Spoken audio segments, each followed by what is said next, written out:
ಬಂಧುಗಳೇ, ನಮ್ಮ ಚಾನೆಲ್ಗೆ ಸ್ವಾಗತ, ಸುಸ್ವಾಗತ. ಈ ವಿಡಿಯೋದಲ್ಲಿ ನಾವು ಮೀನರಾಶಿಯ ವರ್ಷ ಭವಿಷ್ಯವನ್ನು ತಿಳಿದುಕೊಳ್ಳೋಣ ಬನ್ನಿ. 2026ರಲ್ಲಿ ಮೀನರಾಶಿ, ಪೈಸಸ್ ಅಥವಾ ಮೀನರಾಶಿ ಜನರಿಗೆ ಹಲವು ರೀತಿಯ ಅನುಭವಗಳನ್ನು ನೀಡುವ ವರ್ಷವಾಗಿರುತ್ತದೆ. ಈ ವರ್ಷದಲ್ಲಿ ಕೆಲವೊಮ್ಮೆ ಸವಾಲುಗಳು ಎದುರಾಗಬಹುದು, ಆದರೆ ಅದೇ ಸಮಯದಲ್ಲಿ ಉತ್ತಮ ಅವಕಾಶಗಳು ದೊರೆಯುವ ಸಾಧ್ಯತೆಯಿದೆ. ನಿಮ್ಮ ಪರಿಶ್ರಮ, ಸಹನೆ ಮತ್ತು ಧೈರ್ಯದಿಂದ ನೀವು ಯಶಸ್ಸನ್ನು ಪಡೆಯಬಹುದು. ಜ್ಯೋತಿಷ್ಯ ಶಾಸ್ತ್ರದ ಪ್ರಕಾರ ಗ್ರಹಗಳ ಸಂಚಾರಗಳು ಜೀವನದ ವಿವಿಧ ಕ್ಷೇತ್ರಗಳ ಮೇಲೆ ಪ್ರಭಾವ ಬೀರುತ್ತವೆ. ಆದ್ದರಿಂದ 2026ರಲ್ಲಿ ಮೀನರಾಶಿಯವರ ಜೀವನದಲ್ಲಿ ಯಾವ ರೀತಿಯ ಫಲಗಳು ಸಂಭವಿಸಬಹುದು ಎಂಬುದನ್ನು ನೋಡೋಣ ಬನ್ನಿ. 2026ರ ಮೀನರಾಶಿಯ ವರ್ಷ ಭವಿಷ್ಯ. ಮೀನರಾಶಿಯ ಸ್ವಭಾವ. ಮೀನರಾಶಿಯವರು ಸಾಮಾನ್ಯವಾಗಿ ದಯಾಳು, ಮನಸ್ಸಿನಲ್ಲಿ ಸೌಮ್ಯತೆ ಇರುವವರು ಮತ್ತು ಕಲಾತ್ಮಕ ಮನೋಭಾವ ಹೊಂದಿರುವವರು ಆಗಿರುತ್ತಾರೆ. ಇವರು ಇತರರ ಭಾವನೆಗಳನ್ನು ಚೆನ್ನಾಗಿ ಅರ್ಥಮಾಡಿಕೊಳ್ಳುವ ಸಾಮರ್ಥ್ಯ ಹೊಂದಿರುತ್ತಾರೆ. ಮೀನರಾಶಿಯ ಅಧಿಪತಿ ಗ್ರಹ ಗುರು ಅಥವಾ ಬೃಹಸ್ಪತಿ ಆಗಿರುವುದರಿಂದ ಇವರಲ್ಲಿ ಜ್ಞಾನ, ದಯೆ ಮತ್ತು ಆಧ್ಯಾತ್ಮಿಕ ಆಸಕ್ತಿ ಹೆಚ್ಚು ಇರುತ್ತದೆ. ಮೀನರಾಶಿಯವರು ಹಲವಾರು ಬಾರಿ ಇತರರಿಗಾಗಿ ತಮ್ಮ ಸ್ವಂತ ಆಸೆಗಳನ್ನು ತ್ಯಜಿಸುವ ಸ್ವಭಾವ ಹೊಂದಿರುತ್ತಾರೆ. ಈ ಕಾರಣದಿಂದಾಗಿ ಕೆಲವೊಮ್ಮೆ ಜೀವನದಲ್ಲಿ ಸಂಕಷ್ಟಗಳನ್ನು ಎದುರಿಸಬೇಕಾಗಬಹುದು, ಆದರೆ ಅವರ ಒಳ್ಳೆಯ ಮನಸ್ಸು ಮತ್ತು ಸಹನೆಯಿಂದ ಅವರು ಮತ್ತೆ ಯಶಸ್ಸಿನ ದಾರಿಗೆ ಬರುತ್ತಾರೆ. 2026ರಲ್ಲಿ ಗ್ರಹಗಳ ಪ್ರಭಾವ. 2026ರಲ್ಲಿ ಗುರು, ಶನಿ, ರಾಹು ಮತ್ತು ಕೇತು ಗ್ರಹಗಳ ಸಂಚಾರ ಮೀನರಾಶಿಯವರ ಜೀವನದಲ್ಲಿ ಪ್ರಮುಖ ಪ್ರಭಾವ ಬೀರುತ್ತದೆ. ಗುರುಗ್ರಹ ಜ್ಞಾನ, ಧನ ಮತ್ತು ಅದೃಷ್ಟವನ್ನು ಸೂಚಿಸುವ ಗ್ರಹ. ಇದರ ಪ್ರಭಾವದಿಂದ ಕೆಲವು ಉತ್ತಮ ಅವಕಾಶಗಳು ದೊರೆಯಬಹುದು. ಶನಿಗ್ರಹ ಶ್ರಮ ಮತ್ತು ಪರೀಕ್ಷೆಗರ ಗ್ರಹ. ಶನಿಯ ಪ್ರಭಾವದಿಂದ ಕೆಲವು ಸವಾಲುಗಳು ಎದುರಾಗಬಹುದು, ಆದರೆ ಅದು ನಿಮ್ಮನ್ನು ಬಲಿಷ್ಠರನ್ನಾಗಿ ಮಾಡುತ್ತದೆ. ರಾಹು ಮತ್ತು ಕೇತು ಜೀವನದಲ್ಲಿ ಅಚಾನಕ್ ಬದಲಾವಣೆಗಳನ್ನು ತರಬಹುದು. ಈ ಎಲ್ಲ ಗ್ರಹಗಳ ಸಂಚಾರದಿಂದ 2026 ವರ್ಷ ಮೀನರಾಶಿಯವರಿಗೆ ಮಿಶ್ರ ಫಲಿತಾಂಶಗಳನ್ನು ನೀಡುವ ಸಾಧ್ಯತೆಯಿದೆ. ಉದ್ಯೋಗ ಮತ್ತು ವೃತ್ತಿಜೀವನ. 2026ರಲ್ಲಿ ಉದ್ಯೋಗ ಕ್ಷೇತ್ರದಲ್ಲಿ ಮೀನರಾಶಿಯವರಿಗೆ ಕೆಲವು ಹೊಸ ಅವಕಾಶಗಳು ದೊರೆಯಬಹುದು. ವರ್ಷದ ಆರಂಭದಲ್ಲಿ ಕೆಲಸದಲ್ಲಿ ಒತ್ತಡ ಹೆಚ್ಚು ಇರಬಹುದು. ಮೇಲಾಧಿಕಾರಿಗಳಿಂದ ಹೆಚ್ಚಿನ ನಿರೀಕ್ಷೆಗಳು ಇರಬಹುದು. ಆದರೆ ನೀವು ನಿಮ್ಮ ಕೆಲಸವನ್ನು ಪ್ರಾಮಾಣಿಕವಾಗಿ ಮಾಡಿದರೆ ವರ್ಷದ ಮಧ್ಯಭಾಗದಲ್ಲಿ ಉತ್ತಮ ಫಲಿತಾಂಶಗಳು ಕಾಣಬಹುದು. ಕೆಲವು ಜನರಿಗೆ ಪದೋನ್ನತಿ ಅಥವಾ ವೇತನ ಹೆಚ್ಚಳ ದೊರೆಯುವ ಸಾಧ್ಯತೆಯಿದೆ. ವ್ಯಾಪಾರ ಮಾಡುತ್ತಿರುವವರಿಗೆ ಹೊಸ ಯೋಜನೆಗಳನ್ನು ಆರಂಭಿಸುವ ಅವಕಾಶಗಳು ದೊರೆಯಬಹುದು, ಆದರೆ ಯಾವುದೇ ದೊಡ್ಡ ಹೂಡಿಕೆ ಮಾಡುವ ಮೊದಲು ಚೆನ್ನಾಗಿ ಯೋಚಿಸುವುದು ಉತ್ತಮ.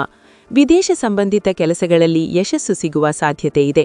ಕೆಲವು ಜನರಿಗೆ ವಿದೇಶ ಪ್ರಯಾಣದ ಅವಕಾಶವೂ ದೊರೆಯಬಹುದು. ಆರ್ಥಿಕ ಸ್ಥಿತಿ.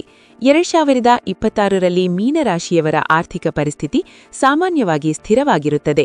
ವರ್ಷ ಆರಂಭದಲ್ಲಿ ಕೆಲವು ಅನಿರೀಕ್ಷಿತ ಖರ್ಚುಗಳು ಬರಬಹುದು. ಮನೆ, ವಾಹನ ಅಥವಾ ಕುಟುಂಬ ಸಂಬಂಧಿತ ಖರ್ಚುಗಳು ಹೆಚ್ಚಾಗುವ ಸಾಧ್ಯತೆಯಿದೆ.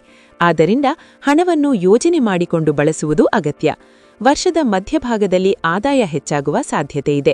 ವ್ಯಾಪಾರದಲ್ಲಿ ಲಾಭ ಸಿಗಬಹುದು. ಹೂಡಿಕೆ ಮಾಡುವವರಿಗೆ ನಿಧಾನವಾಗಿ ಲಾಭ ಸಿಗುವ ಸಾಧ್ಯತೆಯಿದೆ, ಆದರೆ ಅತಿಯಾದ ಖರ್ಚು ಮಾಡುವ ಅಭ್ಯಾಸವನ್ನು ಕಡಿಮೆ ಮಾಡುವುದು ಉತ್ತಮ. ಶಿಕ್ಷಣ. ವಿದ್ಯಾರ್ಥಿಗಳಿಗೆ 2026 ವರ್ಷ ಉತ್ತಮ ಅವಕಾಶಗಳನ್ನು ನೀಡಬಹುದು, ಆದರೆ ಆರಂಭದಲ್ಲಿ ಗಮನ ಕೊರತೆ ಇರುವ ಸಾಧ್ಯತೆಯಿದೆ. ಪರೀಕ್ಷೆಗಳಿಗೆ ತಯಾರಿ ಮಾಡುವ ವಿದ್ಯಾರ್ಥಿಗಳು ಹೆಚ್ಚು ಶ್ರಮಪಟ್ಟರೆ ಉತ್ತಮ ಫಲಿತಾಂಶಗಳನ್ನು ಪಡೆಯಬಹುದು. ಸ್ಪರ್ಧಾತ್ಮಕ ಪರೀಕ್ಷೆಗಳಿಗೆ ತಯಾರಿ ಮಾಡುವವರಿಗೆ ಈ ವರ್ಷ ಮಹತ್ವದ ಸಮಯವಾಗಬಹುದು. ಉನ್ನತ ಶಿಕ್ಷಣ ಪಡೆಯಲು ಬಯಸುವವರಿಗೆ ವಿದೇಶದಲ್ಲಿ ಓದುವ ಅವಕಾಶ ಸಿಗುವ ಸಾಧ್ಯತೆಯಿದೆ. ಪ್ರೀತಿ ಮತ್ತು ದಾಂಪತ್ಯ ಜೀವನ. ಪ್ರೀತಿ ಜೀವನದಲ್ಲಿ 2026ರಲ್ಲಿ ಕೆಲವು ಬದಲಾವಣೆಗಳು ಕಾಣಬಹುದು. ಈಗಾಗಲೇ ಪ್ರೀತಿಯಲ್ಲಿ ಇರುವವರಿಗೆ ಸಂಬಂಧವನ್ನು ಗಟ್ಟಿಯಾಗಿಸುವ ಅವಕಾಶ ಸಿಗಬಹುದು, ಆದರೆ ಕೆಲವೊಮ್ಮೆ ಅರ್ಥದೋಷಗಳಿಂದ ಸಣ್ಣ ಸಮಸ್ಯೆಗಳು ಎದುರಾಗಬಹುದು. ಆದ್ದರಿಂದ ಪರಸ್ಪರ ಮಾತುಕತೆ ಮತ್ತು ವಿಶ್ವಾಸವನ್ನು ಕಾಪಾಡಿಕೊಳ್ಳುವುದು ಮುಖ್ಯ. ವಿವಾಹವಾಗದವರಿಗೆ ಈ ವರ್ಷ ವಿವಾಹ ಯೋಗ ಬರಬಹುದು. ಕುಟುಂಬದ ಸಹಾಯದಿಂದ ಉತ್ತಮ ಸಂಬಂಧಗಳು ದೊರೆಯುವ ಸಾಧ್ಯತೆಯಿದೆ. ವಿವಾಹಿತ ಜೀವನದಲ್ಲಿ ಸಾಮಾನ್ಯವಾಗಿ ಶಾಂತಿ ಮತ್ತು ಸಂತೋಷ ಇರಬಹುದು, ಆದರೆ ಸಣ್ಣ ವಿಷಯಗಳಿಗೆ ಜಗಳ ಮಾಡದೆ ಸಹನೆ ತಾಳುವುದು ಉತ್ತಮ. ಕುಟುಂಬ ಜೀವನ. ಕುಟುಂಬದಲ್ಲಿ ಕೆಲವು ಸಂತೋಷದ ಘಟನೆಗಳು ನಡೆಯಬಹುದು. ಮನೆಯಲ್ಲಿ ಶುಭ ಕಾರ್ಯಗಳು ನಡೆಯುವ ಸಾಧ್ಯತೆಯಿದೆ. ಪೋಷಕರ ಆರೋಗ್ಯದ ಕಡೆ ಗಮನ ನೀಡುವುದು ಅಗತ್ಯ. ಕೆಲವೊಮ್ಮೆ ಕುಟುಂಬ ಸದಸ್ಯರ ನಡುವೆ ಅರ್ಥದೋಷಗಳು ಉಂಟಾಗಬಹುದು, ಆದರೆ ನೀವು ಶಾಂತವಾಗಿ ನಡೆದುಕೊಂಡ್ರೆ ಸಮಸ್ಯೆಗಳು ಸುಲಭವಾಗಿ ಪರಿಹಾರವಾಗುತ್ತವೆ. ಆರೋಗ್ಯ. 2026ರಲ್ಲಿ ಮೀನರಾಶಿಯವರು ತಮ್ಮ ಆರೋಗ್ಯದ ಕಡೆ ವಿಶೇಷ ಗಮನ ನೀಡಬೇಕು. ಒತ್ತಡ ಮತ್ತು ಕೆಲಸದ ತಾಣದಿಂದ ದೈಹಿಕ ಹಾಗೂ ಮಾನಸಿಕ ಸಮಸ್ಯೆಗಳು ಬರಬಹುದು. ಅತಿಯಾದ ಕೆಲಸ ಮಾಡುವುದರಿಂದ ದಣಿವು, ನಿದ್ರೆ ಕೊರತೆ ಅಥವಾ ಜೀರ್ಣಕ್ರಿಯೆ ಸಮಸ್ಯೆಗಳು ಕಾಣಬಹುದು. ಆದ್ದರಿಂದ ನಿಯಮಿತ ವ್ಯಾಯಾಮ, ಯೋಗ ಮತ್ತು ಆರೋಗ್ಯಕರ ಆಹಾರವನ್ನು ಅನುಸರಿಸುವುದು ಉತ್ತಮ. ಧ್ಯಾನ ಮಾಡುವುದರಿಂದ ಮನಸ್ಸಿಗೆ ಶಾಂತಿ ದೊರೆಯುತ್ತದೆ. ಆಧ್ಯಾತ್ಮಿಕತೆ. ಮೀನರಾಶಿಯವರು ಸಹಜವಾಗಿ ಆಧ್ಯಾತ್ಮಿಕ ಸ್ವಭಾವ ಹೊಂದಿರುತ್ತಾರೆ. 2026ರಲ್ಲಿ ಧಾರ್ಮಿಕ ಚಟುವಟಿಕೆಗಳಲ್ಲಿ ಆಸಕ್ತಿ ಹೆಚ್ಚಾಗಬಹುದು. ದೇವಾಲಯಗಳಿಗೆ ಭೇಟಿ ನೀಡುವುದು, ಧ್ಯಾನ ಮಾಡುವುದು ಮತ್ತು ಜಪ ಮಾಡುವುದರಿಂದ ಮನಸ್ಸಿಗೆ ಶಾಂತಿ ದೊರೆಯುತ್ತದೆ. ಈ ವರ್ಷದಲ್ಲಿ ಕೆಲವು ಜನರಿಗೆ ಆಧ್ಯಾತ್ಮಿಕ ಮಾರ್ಗದಲ್ಲಿ ಹೊಸ ಅನುಭವಗಳು ದೊರೆಯಬಹುದು. ಪ್ರಯಾಣ. 2026ರಲ್ಲಿ ಮೀನರಾಶಿಯವರಿಗೆ ಹಲವು ಪ್ರಯಾಣಗಳು ಸಂಭವಿಸಬಹುದು. ಉದ್ಯೋಗ ಅಥವಾ ವ್ಯಾಪಾರ ಸಂಬಂಧಿತ ಪ್ರಯಾಣಗಳು ಹೆಚ್ಚಾಗಬಹುದು. ಕೆಲವರಿಗೆ ತೀರ್ಥಯಾತ್ರೆ ಮಾಡುವ ಅವಕಾಶವೂ ದೊರೆಯಬಹುದು. ವಿದೇಶ ಪ್ರಯಾಣದ ಅವಕಾಶವೂ ಇದೆ. ಸವಾಲುಗಳು. 2026ರಲ್ಲಿ ಕೆಲವು ಸವಾಲುಗಳು ಎದುರಾಗಬಹುದು. ಕೆಲಸದಲ್ಲಿ ಒತ್ತಡ, ಅನಿರೀಕ್ಷಿತ ಖರ್ಚುಗಳು, ಕುಟುಂಬದಲ್ಲಿ ಸಂಘ ಅರ್ಥದೋಷಗಳು, ಆರೋಗ್ಯ ಸಮಸ್ಯೆಗಳು. ಆದರೆ ಧೈರ್ಯ ಮತ್ತು ಸಹನೆಯಿಂದ ನೀವು ಈ ಸವಾಲುಗಳನ್ನು ಎದುರಿಸಬಹುದು. ಶುಭ ಸಮಯಗಳು. ವರ್ಷದ ಮಧ್ಯಭಾಗ ಮತ್ತು ಕೊನೆಯ ಭಾಗ ಮೀನರಾಶಿಯವರಿಗೆ ಹೆಚ್ಚು ಅನುಕೂಲವಾಗಿರಬಹುದು. ಈ ಸಮಯದಲ್ಲಿ ಹೊಸ ಅವಕಾಶಗಳು ದೊರೆಯಬಹುದು. ಶುಭ ದಿನಗಳು ಮತ್ತು ಸಂಖ್ಯೆಗಳು. ಮೀನರಾಶಿಯವರಿಗೆ ಸಾಮಾನ್ಯವಾಗಿ ಗುರುವಾರ ಮತ್ತು ಸೋಮವಾರ ಶುಭಕರವಾಗಿರುತ್ತವೆ. ಶುಭ ಸಂಖ್ಯೆಗಳು 3, 7, 9. ಶುಭ ಬಣ್ಣಗಳು ಹಳದಿ, ಬಿಳಿ, ಲೈಟ್ ನೀಲಿ.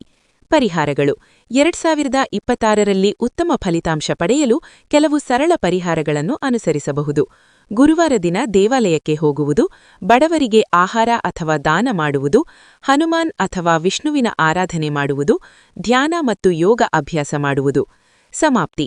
ಒಟ್ಟಿನಲ್ಲಿ ನೋಡಿದರೆ 2026ರ ವರ್ಷ ಮೀನರಾಶಿಯವರಿಗೆ ಮಿಶ್ರ ಫಲಿತಾಂಶಗಳ ವರ್ಷವಾಗಿರುತ್ತದೆ. ಕೆಲವೊಮ್ಮೆ ಸವಾಲುಗಳು ಎದುರಾಗಬಹುದು, ಆದರೆ ಅದೇ ಸಮಯದಲ್ಲಿ ಉತ್ತಮ ಅವಕಾಶಗಳು ದೊರೆಯುತ್ತವೆ. ನೀವು ಧೈರ್ಯ, ಪರಿಶ್ರಮ ಮತ್ತು ಧನಾತ್ಮಕ ಮನೋಭಾವವನ್ನು ಹೊಂದಿದ್ದರೆ ಯಶಸ್ಸನ್ನು ಸಾಧಿಸಬಹುದು. ಕುಟುಂಬದ ಸಹಕಾರ ಮತ್ತು ನಿಮ್ಮ ಪ್ರಯತ್ನಗಳಿಂದ ಜೀವನದಲ್ಲಿ ಮುಂದಕ್ಕೆ ಸಾಗುವ ಅವಕಾಶಗಳು ಹೆಚ್ಚಾಗುತ್ತವೆ.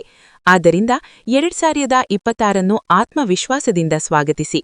ಈ ವರ್ಷ ನಿಮ್ಮ ಜೀವನದಲ್ಲಿ ಅದ್ಭುತಗಳಾಗೋದು ಖಂಡಿತ. ಧನ್ಯವಾದಗಳು.